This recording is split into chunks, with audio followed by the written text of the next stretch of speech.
Has anyone done LinkedIn group messaging where you're allowed to send so many messages to fellow group members per month or per week or per day? Has anyone done any of that? I'm getting asked about that.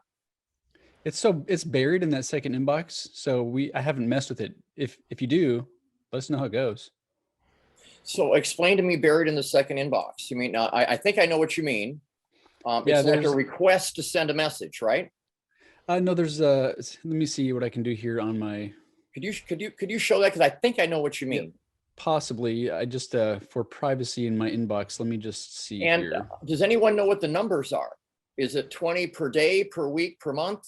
Is it Mike, 20? supposedly they have opened that back to unlimited technically, but given that you have to launch them through the group and you can't really sort or filter or do anything, you can't even search by anything. You have to search by, you have to scrape the name, I think, and put it into the search in a group to find them. It's kind of.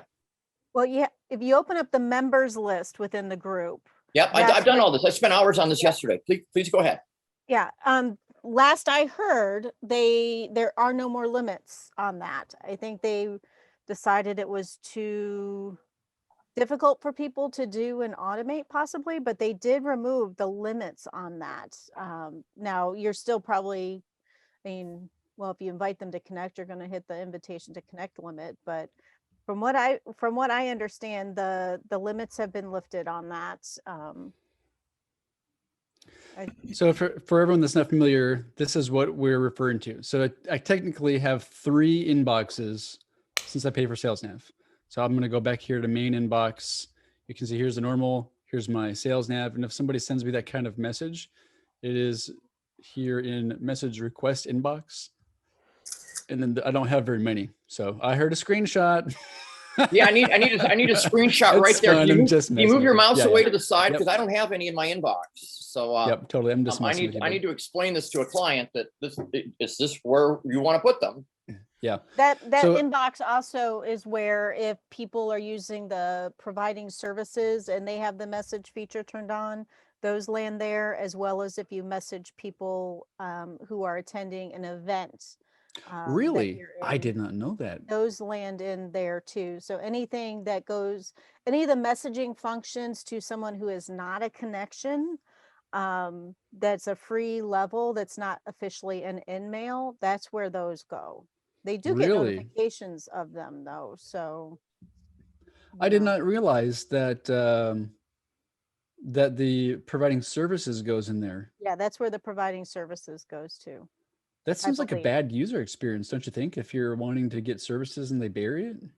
Well, I guess they're probably figuring if you've turned it on, you should be watching those things.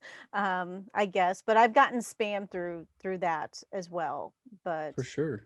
Yeah. So any of those direct free messaging options to non-connections that are not an actual in-mail, that's where they all land. Wow. Yeah, I can tell you what's the thing, not the providing services, but where you could actually find a provider or whatever. ProFinder. ProFinder. Yeah, ProFinder is different. Okay. Well, I was going to say, because I've responded to over about 20 ProFinder requests, and I have a less than 50% response rate back on that. Yeah. So I have a feeling that people don't LinkedIn know where to see their reply messages. Yeah, LinkedIn picks the 4 people they send those to. That goes through something completely different, which, as we know, is changing. ProFinder's changing into marketplaces by the end of this year, which is what those new service pages are tied to. So that whole thing could change or should change based on what they've said. Yeah, actually, Crystal, should we do a look under the hood with the services page? Sure, since that's new. Well, while we're still on groups, I would like to go pull up a LinkedIn group and see what the process is to send a message. Sure. Where you click, what you do. I think it would be good for us all to see how this happens, even if it isn't something we're probably real excited about. Okay, so let's do this. I'm just going to move my Zoom controls around. I just want to make sure I understand as much as I do. I think Crystal knows the most here. Yeah, I think for super large groups, it's going to be tedious, but if you're able to find some really smaller niche groups, that function could definitely be, be helpful. But yeah, so right there, that's, You have to search on name. I searched on IT, like looking for information you can't, technology. it people, doesn't and I let found you search by people with- keyword. There's no keyword search. Yeah, that's right. I found people with the word "it" in their name. Right. And so that's why I say it, a large group like this, it's, and you have no control over the order in which they pop up, scrolling through all of that. And it's one of those never ending scroll screens, which tend to freeze, can be a bit of a pain, but for, like I said, smaller number, highly targeted groups, it could be a useful strategy. I used to, before, when we could do this, to me, this was the main lead gen strategy I used, was the group member message before they took it away, when you could actually still do it from the profile. But I haven't really been using it much because it's a little difficult. Oh yeah, and Sales Navigator, you could just do this. Mike, just do this. There's a group. Yeah, exactly. Yeah, and then go in here and this doesn't add to your 100 though. If you're inviting from here, this does not add to your 100 a week. I'm trying to push beyond 100 a week by pushing out messages to group members or something like that to get beyond 100 actions per week. Well, he's saying sort for the names and then go back into the group and search for the specific name you're looking for and launch the message there. Actually, that's a pretty good idea. That's where you're going, right, Isaac? Yep, exactly. So do your targeting here, grab the profiles, scrape it, and then I'm sure using a tool to automate those group messages, upload the profiles there, and then you have a match. You're sending in-mails. If you're going to send a message here to somebody, you're sending an in-mail here. You're not sending a group message here. You've got to do that from the group site. Yeah, so use this for targeting, grab their normal profile, upload that to your tool, and then have your tool find the people in here. I don't know. You can't really use your tool. Yeah, most tools aren't going to do that, but you can copy the name and search by the name, and you have to actually use this message button to make that work, for it to not be an in-mail. I think it's a manual process for a VA or something like that, but it's possible. You plug a VA in and do it. So I'm trying to get beyond 100 actions per month for clients, so they'll not feel like we were doing 400 or 500 actions per month, we might say, for a client. Now we're doing 150. So I'm trying to pump that number up, and group message was one of the things that was discussed. Yeah. I think searching through Sales Nav, if you have Sales Nav, because of that search through group function, that would be the best way to filter out and find the right people. I think that's a smart strategy. I think so as well. You could almost create a lead list from it. Yeah, you've got like 3 different touch points via messaging. You've got the connection plus a message, the normal inbox. You could do an in-mail, and you could do a group message. Those are all different touch points if you really want to be thorough. Yep, you can endorse, you can like, those are technically touch points. Mm-hmm. Hey, Mike, have you given any thought as to what you would put in a group member message to get them to respond? Have you given any thought? Not really. I haven't. No, I've just been working on the mechanical part. Do you have some advice for us there?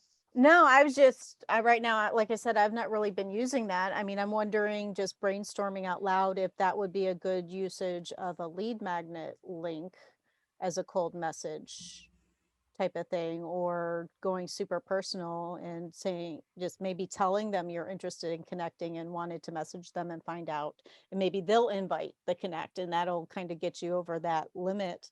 If you were to maybe send a message, say you're interested in connecting with them, and maybe then they'll initiate the invite and get you over that limit, and have it not count towards the limit. Those would be, I guess your message could say, I'm interested in connecting with you. Please send me an invite if you're interested as well. Yeah. And then they're sending invites to you, and that frankly, Crystal, I think that's golden. Yeah. I think that's the money shot right here. Yeah. I mean, worst they can do is just ignore that message, I guess. And since they can't IDK you because you didn't actually invite them.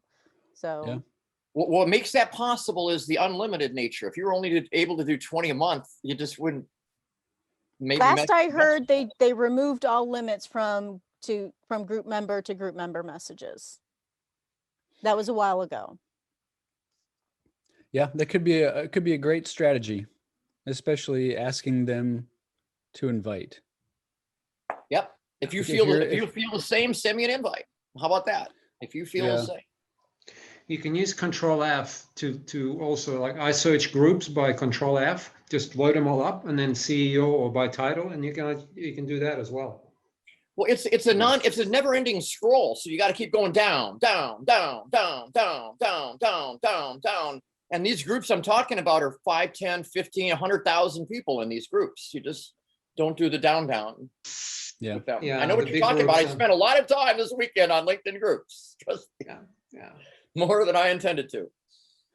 Well, if somebody runs a campaign with that type of message, I would be very curious to hear the response rates. So if you do that, bring it back to the table and we'll hash it out, because it would be great to have some firm numbers to be able to set what we really need is to be able to set expectations for clients. So if we can have some kind of average expected replies, that would be great. Even if it's 1%, I mean, it's good to know. So one of the tools that I use is supporting this group's message send function. Yeah. That's also why I'm interested. If I could dial up something big like that, that would be freaking golden. I can't imagine that most wouldn't eventually incorporate that, especially with they're all trying to find ways to get around weekly invite limits. Yeah, that's the main tool we use is using that technique as one of theirs. They're also adding email support. So, but that's limited. You know, you got 60, 20 a month, 60 when you start usually, because you've been sitting there. That's a limited thing too. This group message thing, I think it could be really, really big. I'll be the one to report back for us. Mike, which tool are you using? I don't want to say it here on the drop it in the message. Send me a note. Oh, okay. It's prohibited. Okay. Yeah, I'm just trying to keep it out of the recording. They're all prohibited. Got it. Hey, you know what I did?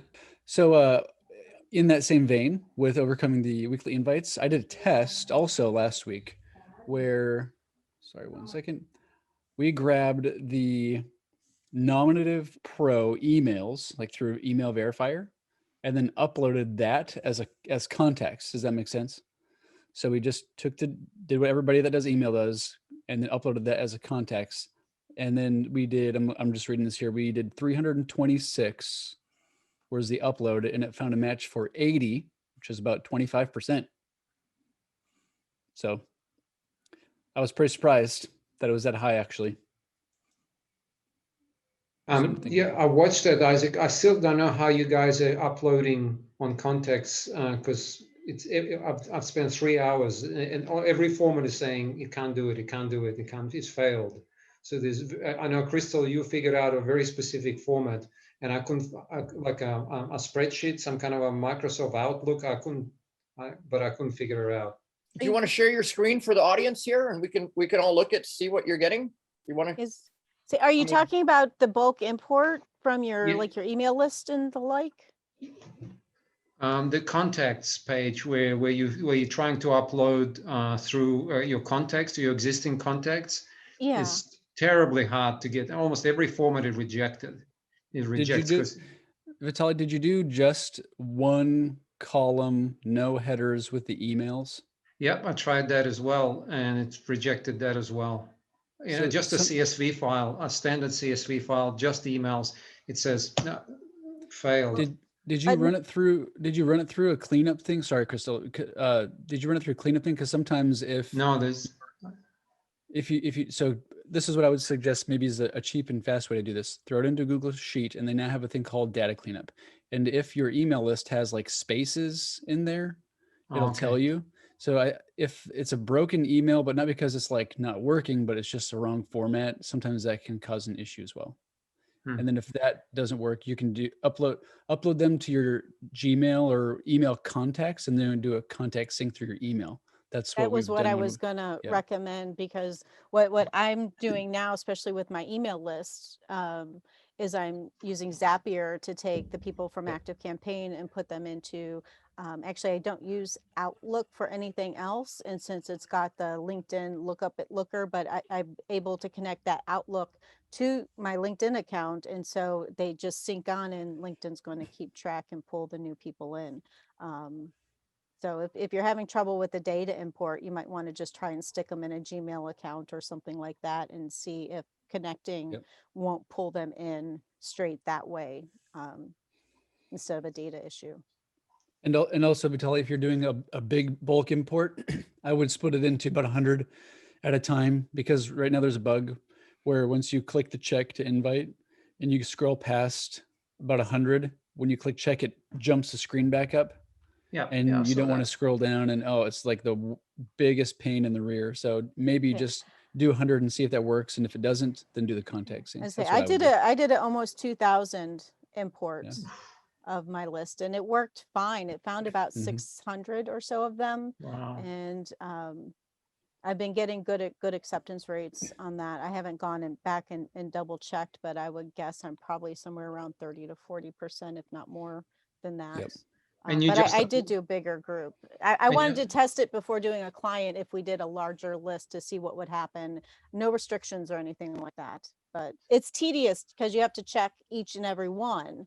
That's the other thing that's time consuming. They got rid of the select all because of all the Mhm. idiots who were doing that, not realizing what they were doing. But you do have to Right. select each one. So I would chunk it up too. Yep. And see. Zoom out in your browser. Zoom out Yeah, as I far as you saw that. can so that minimum hand activity. Yep. All right. Thanks, Okay. guys. Yeah. It's good stuff. Good stuff. Hopefully everyone here learned a thing or two.